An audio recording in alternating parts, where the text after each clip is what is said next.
মানুষ চলাচলের সময়ই ভেঙে তলিয়ে যায় বেইলি ব্রিজ, বিচ্ছিন্ন হয়ে যায় যোগাযোগ ব্যবস্থা। বন্যায় 1 মাস ধরে বন্দি জীবন কাটাচ্ছেন লাখো মানুষ, শুধু মিলছে আশ্বাস।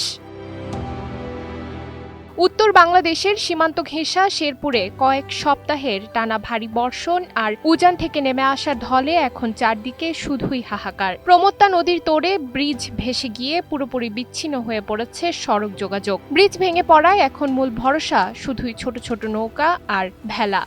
ধান ক্ষতি হয়েছে, তারপরে এই যে লাউ গাছ, কুমড়া গাছ, আবিজাবি এগুলো ক্ষতি হয়েছে। ধরেন কাঁঠাল গাছ মরে গেছে, নারী ক্ষতি হয়েছে, রাস্তাঘাট ভেঙে গেছে। পানিগুলো 1 মাস ধরে, পুরাপার 1 মাস। নালিতাবাড়ি ও ঝিনাইগাতির মাইলের পর মাইল এলাকা এখন পানির নিচে। রোপণ করা ধানের ক্ষেত, কাঁঠাল বাগান থেকে শুরু করে ইটভাটা সবই জলমগ্ন। টানা 1 মাস ধরে আটকে থাকা এই পানিতে পচে নষ্ট হচ্ছে কোটি কোটি টাকার ফসল।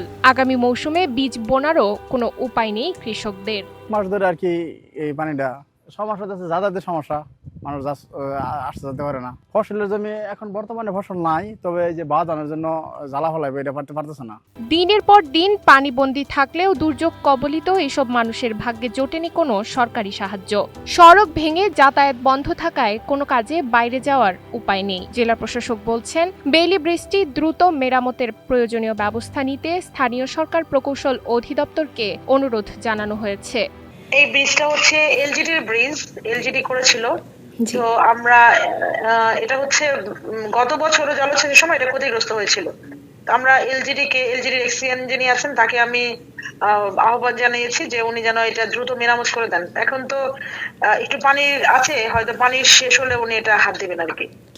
এখন পানি হচ্ছে বিপদসীমার অনেক নিচ দিয়ে প্রবাহিত হচ্ছে। এখন আসলে সেভাবে নদীগুলোতে পানি নাই, এখন নাই। আর আমাদের পর্যাপ্ত প্রস্তুতি আছে, আমাদের শুকনো খাবার আছে যথেষ্ট, এবং সরকার থেকেও আমাদেরকে চাল দেওয়া হয়েছে, টাকা দেওয়া হয়েছে। আমরা প্রস্তুত আছি এবং যখন যেখানে প্রয়োজন হচ্ছে আমরা শুকনো খাবার পৌঁছে দিচ্ছি।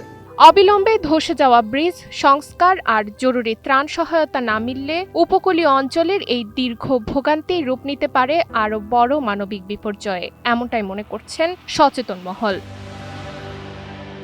নুসরাত তালবিয়া, সময়ের আলো।